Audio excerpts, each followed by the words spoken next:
Purifying soul जिया। हमारे channel को subscribe करें।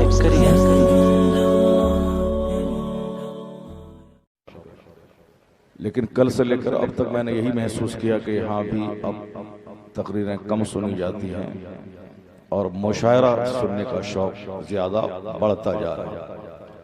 चूँकि कल पहली तकरीर 1:45 शुरू हुई थी और आज 1 घंटा बिफोर यानी 11:15 पहली तकरीर शुरू हुई।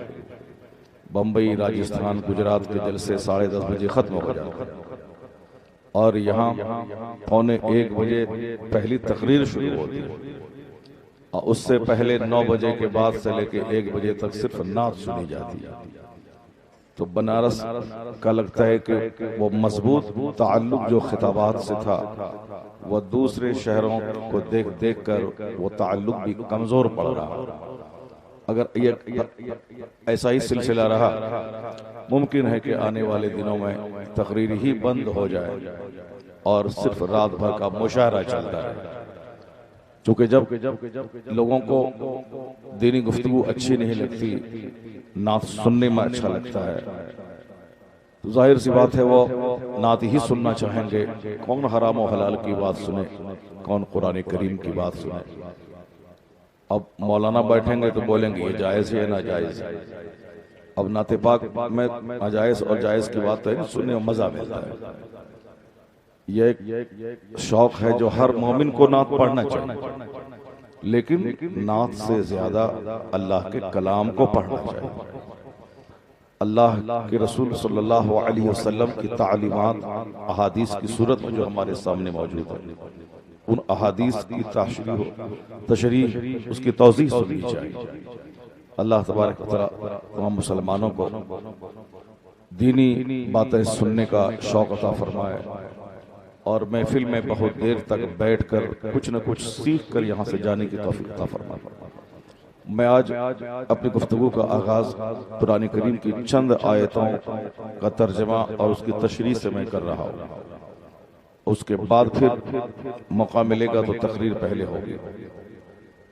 पहले मेरी बात सुने जो मैं आपसे कहना चाहता हूँ, फिर उसके बाद आप जो सुनना चाहते हैं वो आपकी बात की जाएगी। चूंकि रूए ज़मीन पर किताबें तो बेशुमार हैं, लेकिन तमाम किताबों में सबसे अफजल तरीन और सबसे मुअतबर और मुस्तनद किताब अगर कोई है वो अल्लाह रब्बुल इज्जत की किताब है। दूसरी किताबों में शुकूक और शबहात की गुंजाइश है, लेकिन अल्लाह का कलाम ही ऐसा है कि जिसमें न कोई डाउट्स है, न कोई सस्पिशन है, न कोई शुकूक व शुबहात की कोई गुंजाइश है। इंसान कमजोरियों का पुतला है, तो इंसान का प्लान कमजोर होता है, इंसान की गुफ्तगू कमजोर होती है, इंसान की सोच कमजोर होती है, क्योंकि इंसान की बुनियाद ही कमजोर है।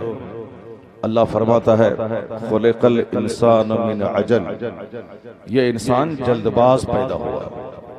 जल्दबाजी, उजलत करना, जल्दबाजी करना ये शैतान की तरफ से, और इस्तिकामत, एतदाल, मियाना रवी, हिल्म और बुर्दबारी, आहिस्तगी से काम करना, वक़ार और संजीदगी ये फरिश्तों की सिफत है। उजलत, जल्दबाजी ये शैतान की तरफ से। अब ये इंसान जल्दबाज पैदा हुआ है, इसके अंदर जल्दी करने की जो काम 10 दिन के बाद हो वो आज ही हो जाए, जो 10 घंटे के बाद हो वो 10 घंटे पहले हो जाए। आज मैंने आम का पेड़ लगाया, आज ही उसमें फल हो जाए। यानी ये इंसान की कमजोरी है और ये इंसान बड़ा कमजोर पैदा हुआ है। कुरान में आया है खुलिक़ल इंसान ज़ईफ़ा, यह इंसान कमजोर पैदा हुआ है। इसकी बुनियाद इब्तिदाअन मिट्टी है, फिर मिट्टी के बाद पानी है, फिर पानी के बाद खून का लोथड़ा है, उसके बाद एक कमजोर जगह में इसको रखा गया, फिर कमजोर जगह से दुनिया में पैदा हुआ। यानी जो इंतहाई शर्मनाक जगह होती है उस जगह से यह इंसान दुनिया में पैदा हुआ। इसकी बुनियाद मिट्टी, इसकी बुनियाद पानी, इसकी बुनियाद खून का लोथड़ा। ये इंसान कमजोर है, मगर ये बड़ी बड़ी बातें सोचता है, बड़ी बड़ी बातें करता है। यह कमजोर इंसान को जेब देता है कि कमजोर ही रहे, इनकी पेशानी झुकी रहे। यह इनकी जिंदगी आरजी है। इनकी कमजोरियों में एक कमजोरी नींद है कि जब यह न सोए तो पागल हो जाए और मर जाए। इनकी कमजोरियों में से एक कमजोरी खाना है, ये खाना ना खाए तो मर जाए। इनकी कमजोरियों में से एक कमजोरी है कि इसको प्यास लगती है, पानी ना मिले तो मर जाए। इनकी कमजोरियों में से एक कमजोरी है कि ये बचपन के बाद जवानी, जवानी के बाद फिर बचपन यानी बुढ़ापे के स्टेज को जाके ये मर जाता है। इसकी कमजोरी है पैदाइश के बाद मौत का इंतजार करना, 100 साल के अंदर ही बोरिया बिस्तर समेट कर अपने अंजाम को पहुंच जाना। बीमारी इसकी कमजोरी है, मौसम की खराबी इसकी कमजोरी है। यानी ये दुनिया की बुनियाद ही बिल्कुल कमजोर है। इसलिए यहाँ वही इंसान अल्लाह के नजदीक पसंदीदा है जो कमजोर बन के रहता है, यानी उनकी पेशानी झुकी रहती हो, उनकी आंखों में आंसू के कतरे रहते हो। जहां की एक दायमी दुनिया, जहां उसको इसके बाद जाना है, उसकी फिक्र उसको हमेशा लाहक रहती हो। और जब भी उसे दाना मिले अल्लाह का शुक्र अदा करे कि मुझको दाना मिला, दाना ना मिलता तो मैं मर जाता। इंसान को ये सारी चीजें जेब देती है, लेकिन जो अकड़ के रहे, आंधी के सामने सीना तान के रहे और नींद को रौंद के वो हमेशा जाग के रहना चाहे, ये उसके लिए एक फितना, एक आजमाइश है। वो इंसान जो अकड़ता है मौसम के सामने, आंधी के सामने, सैलाब के सामने, तूफान के सामने, हालात के सामने जो अकड़ के रहता है, आंधी उसे झुका देती है। ये दुनिया की तब्दीलियां उस इंसान को उसकी औकात की याद दिला देती है। तो इंसान को जेब देता है नरमी, इंसान के लिए मुनासिब है नरमी, इंसान के लिए मुनासिब है हिल्म और बुर्दबारी। और जब यह इंसान मगरूर बनता है तो अल्लाह तबारक व तआला उस इंसान की औकात याद दिलाने के लिए उसे बीमार कर देता है। जब ये अमन का मिसयूज करता है तो अल्लाह खौफ का माहौल अता कर देता है। जब ये पानी का गलत इस्तेमाल करता है तो अल्लाह ताला पानी छीन लेता है। जब ये हवाओं का मिसयूज करता है तो अल्लाह या तो ऑक्सीजन की कमी देकर या शिद्दत की आंधी देकर आदमी का जीना मुश्किल बना देता है। अल्लाह तबारक ताला बंदों को एहसास दिलाता है, कभी अमन देकर, कभी खौफ देकर, कभी तंदुरुस्त बना के, कभी बीमार बनाकर, कभी गल्ले और अनाज की फरावानी देकर, कभी अनाज और गल्ले की किल्लत देकर, कभी बेटा देकर, कभी बेटे को मौत देकर, कभी अच्छा घर देकर, फिर कभी उस घर को जलजले में गिरा करके। देखें मेरा बंदा बोलता क्या है, यह सोचता क्या है, यह अपनी हद में रहता है या हद से एक्सीड कर जाता है। दुनिया के सारे इंसान मिलकर अल्लाह रब्बुल इज्जत का मुकाबला नहीं कर सकते। बुजुर्गों ने कहा है कि सारे लोग काफिर हो जाएं, फिर भी अल्लाह का कुछ नहीं बिगड़ने वाला, चूंकि अल्लाह रब्बुल इज्जत के सामने इन बंदों की हैसियत कुछ भी नहीं है। एक पानी का कतरा है जिससे अल्लाह ने इस इंसान को पैदा किया, और अल्लाह चाहे तो एक सेकंड में दुनिया के 800 करोड़ लोगों को हवा रोक कर, जिस तरह बगैर पानी के मछली तड़प तड़प के मर जाती है, उसी तरह दुनिया के 800 करोड़ लोग 2-4 मिनट के अंदर तड़प तड़प के मर जाए। अगर अल्लाह चाहे तो 1 मिनट का जलजला दुनिया की सारी आबादी को जमीन में दफन कर दे। अल्लाह चाहे तो दुनिया में जो समंदर के 75% हिस्से हैं और सिर्फ 25% में इंसान की आबादी है, सिर्फ समंदर को अल्लाह हुक्म दे तो समंदर का पानी आबादी को वीरान बना दे। अल्लाह तबारक व तआला से बंदा मुकाबला नहीं कर सकता, लेकिन यह शरीर इंसान को जब अल्लाह कोई नेमत देता है, यह मुकाबला करना चाहता है।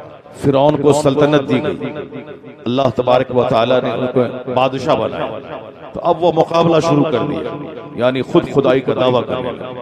नमरूद को रुए जमीन की बादशाह, वो भी कमजोर इंसान, उन्होंने भी कमजोरी का सबूत दिया, खुदाई का दावा कर दिया। शद्दाद को बेपनाह दौलतें अल्लाह ने अता फरमाई, तो वो कहा कौन जन्नत, कैसी जन्नत? उन्होंने खुद साख्ता जन्नत की तामीर करने के लिए दुनिया भर से सोने चांदी की ईंट और हीरे जवाहरात को जमा करके वो अल्लाह से मुकाबला करना चाहा कि जिस जन्नत की बात अल्लाह के नबी कहते हैं उस जन्नत को मैं खुद तामीर करूंगा, उस जन्नत में मैं रहूंगा। जन्नत की जमीन हीरे जवाहरात की है तो हीरे जवाहरात तलाश करके लाया। जन्नत के मकान सोने चांदी की ईंटों से बने हैं तो सोने चांदी की ईंट उन्होंने तैयार की, यानी खुद साख्ता जन्नत। उसे तो उस दौलतों का शुक्र अदा करना चाहिए कि अल्लाह ने मुझे बेपनाह दौलतें दी, तो उन दौलतों को इस्तेमाल करता और अल्लाह को सजदा करता जिस रब ने दौलत दी। लेकिन यह शरीर इंसान उन्होंने खुद साख्ता जन्नत बनाने की ठान ली। यह कमजोर इंसान, शरीर शरारत का पुतला ये इंसान, अल्लाह तबारक व तआला बंदों को छोड़ देता है, 2-4 साल छोड़ देता है, 10 साल छोड़ देता है। अल्लाह के नजदीक 100 साल 1 सेकंड के बराबर, अल्लाह के नजदीक 400 साल 1 मिनट के बराबर। हमारे लिए है वो 400 साल और 300 साल। जनाब उज़ैर अलैहिस्सलाम को अल्लाह ने जब उन पर नींद मुसल्लत कर दी, वह 300 साल तक वह हालत नींद में रहे। और जब वह जगे तो उनसे कहा गया कि कितने वक्त तक तुमने सोया? कहा बस 1 दिन या आधा दिन। यानी उन्होंने कहा कि 1 दिन या आधा दिन या सुबह का कुछ हिस्सा में सोया। अल्लाह ने फरमाया कि तुम 300 साल तक सोए रहे। तुम अपने गधे को देखो जिस पर तुम चढ़ के आए थे। गधे को देखा गया तो गधे की सारी हड्डियां बिखर चुकी थी, सारे चमड़े उसके गल चुके थे। यानी 300 साल का तवील अरसा। कैसा लगा जनाब उज़ैर अलैहिस्सलाम को? ऐसा लगा जैसे कि 1 सेकंड हो, 1 मिनट हो, यानी अभी सोया था। असहाबे कहफ पर अल्लाह ने बरसहा बरस की नींद मुसल्लत कर, उसको ऐसा लगा जैसे सुबह सोए थे, दोपहर में जाग। और जब कहा कि उज़ैर अपने खाने की तरफ देखो, यानी वो खाना जो 2-4 घंटे में सड़ जाने वाला होता है, वो इतने 100 साल तक के बावजूद उसमें बदबू तक नहीं पैदा हो।